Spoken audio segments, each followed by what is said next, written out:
Bom, pessoal, então conforme combinado, eu vou resolver agora um problema em que a gente vai utilizar uma das propriedades que a gente viu aí nas aulas anteriores, tá? E o problema é o seguinte: qual o valor da soma S igual a 1 vezes 2 vezes 3, mais 2 vezes 3 vezes 4, mais 3 vezes 4 vezes 5, até 50 vezes 51 vezes 52?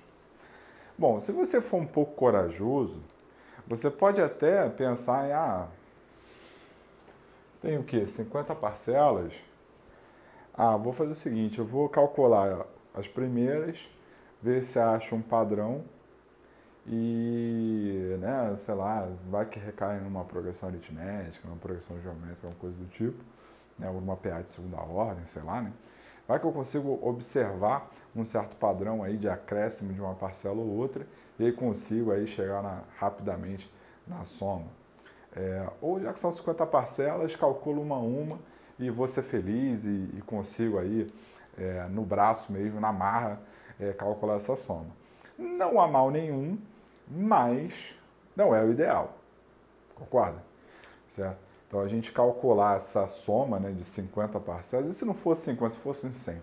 Então a ideia é a gente tentar usar de algum artifício um pouco mais esperto.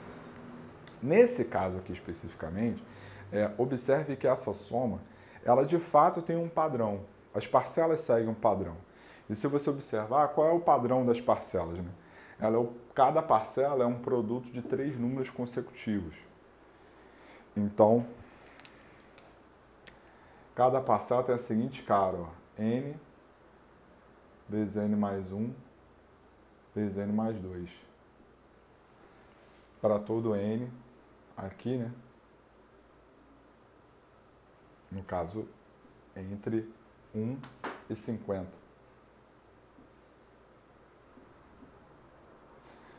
Então, se você substitui por 1, você tem a primeira parcela, se você substitui por 2, você tem a segunda parcela, se você substitui por 3, você tem a terceira parcela, até chegar na última parcela, que é substituindo o n por 50. Certo? Bom, mas então vamos lá. Eu tenho aqui um produto de 3 números consecutivos, né? Beleza. Aí observa comigo o seguinte, olha só. Como é que é n mais 2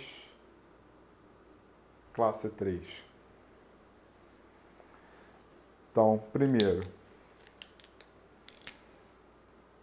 n mais 2 menos 3 mais 1 vai dar o quê?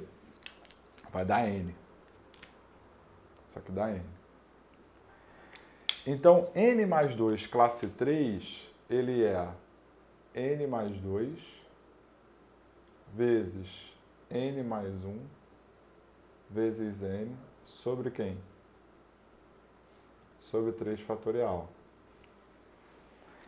Esse numerador aqui a gente tem. O que a gente não tem é o quê? O que a gente não tem é esse sobre 3 fatorial aqui, né? Mas aí não tem problema. Você coloca ele aqui.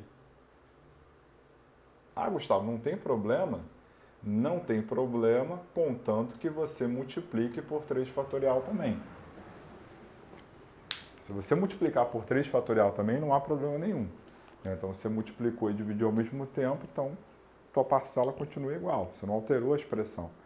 Mas acontece que quando você coloca esse cara aqui, a tua parcela muda. A tua parcela passa a ser o quê? A tua parcela passa a ser 3 fatorial vezes n mais 2 classe 3 para todo n entre 1 e 50.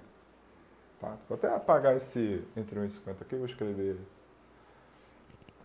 ele agora assim, para ficar bonitinho. Então vai ficar n mais 2 classe 3 para todo n variando de 1 a 50. Beleza? Então, vezes 3 fatorial. Tá?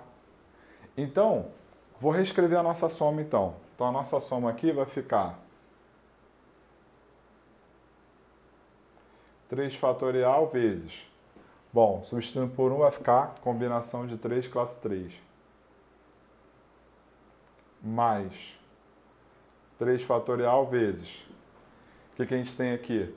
Por 2, 4 classe 3. Mais 3 fatorial vezes, substituindo por 3, vai ser n, vai ser 5 classe 3. E assim sucessivamente até onde? 3 fatorial, quando substituir por 50, vai ficar o quê? 52 classe 3. Então a nossa soma ficou assim. Só que aí repara, a gente tem 3 fatorial em todas as parcelas. Se eu tenho 3 fatorial em todas as parcelas, eu posso colocar o 3 fatorial em evidência, concorda?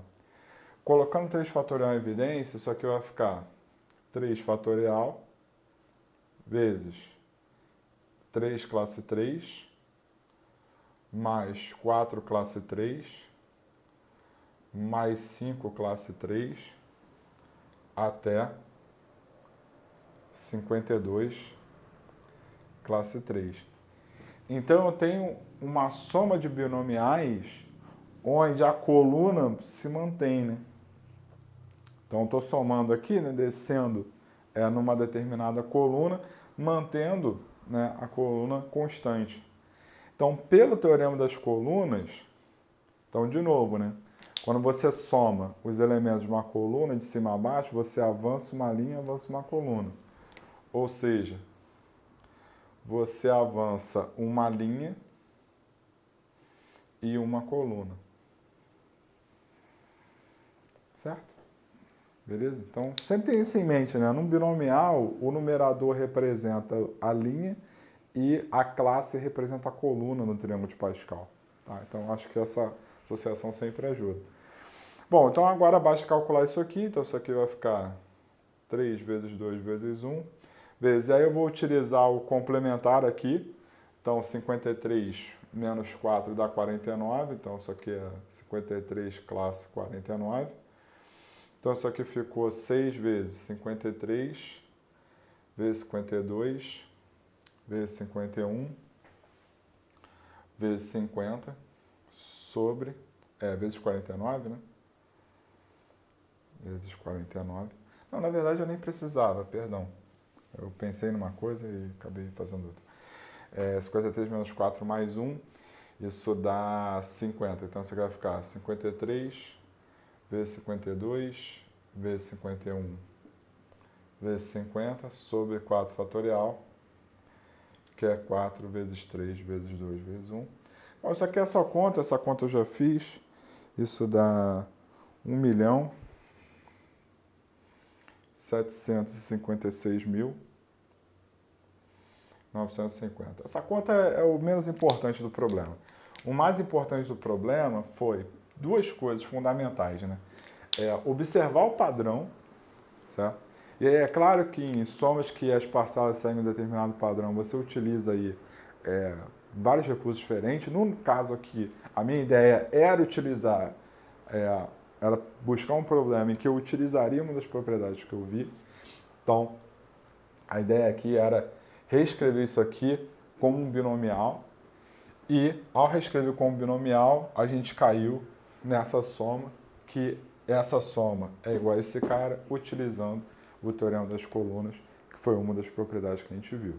Então, é claro que o teorema das linhas, né, é uma observação importante, inclusive, como eu já adiantei, vai ser algo que a gente vai, inclusive, utilizar quando a gente for falar de binômio de Newton propriamente dito, mas relação de Stiefel, combinações complementares, né, ou números binomiais complementares, teorema das colunas, teorema das diagonais, dentre outras coisas, uma das suas principais funções é auxiliar na construção do triângulo de Pascal. Lembrando, ele é um triângulo infinito, ele não tem fim. Ele vai até onde você gostaria. Tá bom? Beleza? Então, a gente fecha essa parte de triângulo de Pascal nessa aula.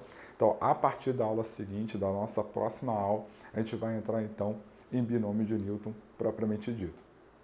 Tá bom? E muitas das coisas que a gente vai ver em binômio de Newton recaem tanto no triângulo de Pascal e em algumas propriedades que a gente já trabalhou.